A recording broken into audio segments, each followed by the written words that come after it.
Hey, what's up guys, TeamDemise Andy here, and today we are finally reviewing episode 80. I had the whole video beforehand. Watch that if you haven't already, it'll explain this. But I want to go ahead and say I do not own any of the pictures in this video. They all go to TV Tokyo, and of course the writers of Boruto and all that stuff. This isn't mine, you know. But anyway, this episode I first thought was boring as shit because I fell asleep 7 times watching it. Looking back now, that was just sleep deprivation, because this is actually a really cool episode. We had a little bit of Mitsuki coming in clutch here, and that was basically what the episode was centered around. So without further ado, let's jump right into this. Back from the dead.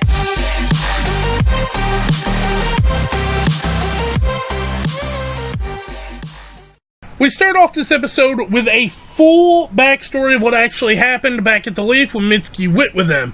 Basically, we got to see them approach him and attack him, pretty much saying, "You're coming with us no matter what." So he hits the guards and puts them to sleep with his snake, which was really cool, and, we kind of already knew all this. But the intro happens, and can we just get a round of applause? This intro still holds up. I still like it a lot.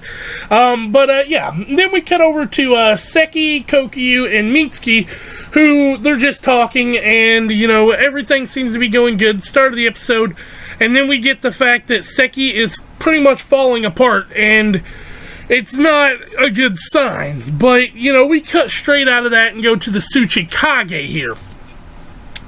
She's heading in to see Onoku, who's really sick and whatever, and as she's leaving, she meets up with her entourage, her people, I guess, and they're walking, and they get attacked, and this guy literally fucks her up, like, straight up just blocks everything she has, and she's a Tsuchikage.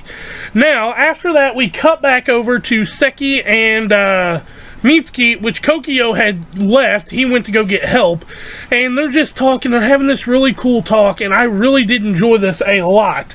They're just pretty much discussing, like, life, and they're like, tell me a secret or whatever, and it flips 360. So, like, let me talk about it first for a second before I get into that scene. But they're just talking all about this stuff, and they're like, he tells them we're just like the Akuda, or the Kata, I don't know how to say it, the fucking weird animal things.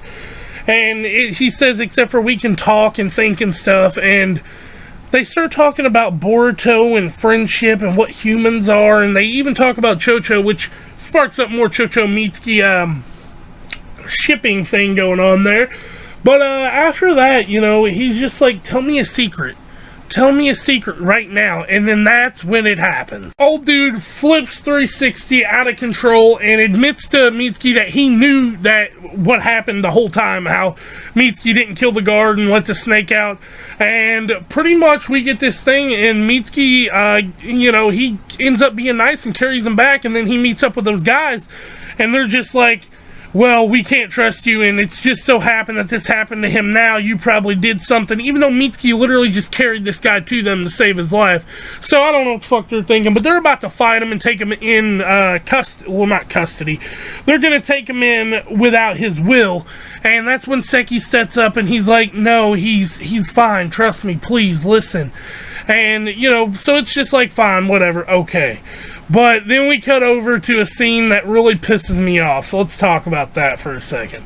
So we're heading down to Lord Ku's little basement thing, and we get a face reveal on him, which is cool, but I didn't pay that much attention. I don't think he looks like anybody we know, but we see the Tsuchikage in a cell. Now, why this pisses me off so fucking bad is she's a Tsuchikage. She is a Kage.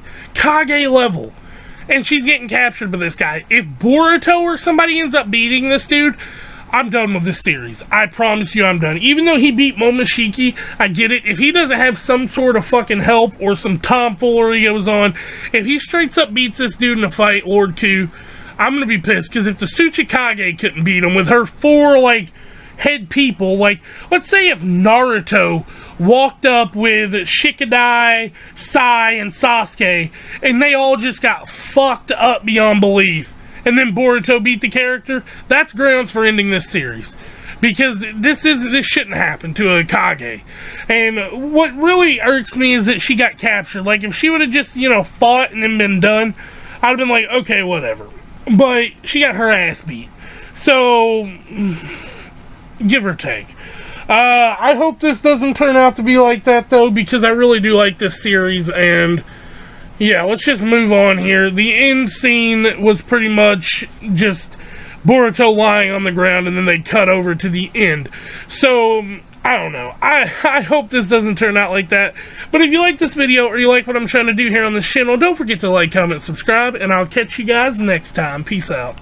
Take a moment right here, feeling like it's out gear, driving towards the sun with a rose and a gun. Feel the wind in my hair, going nowhere I swear.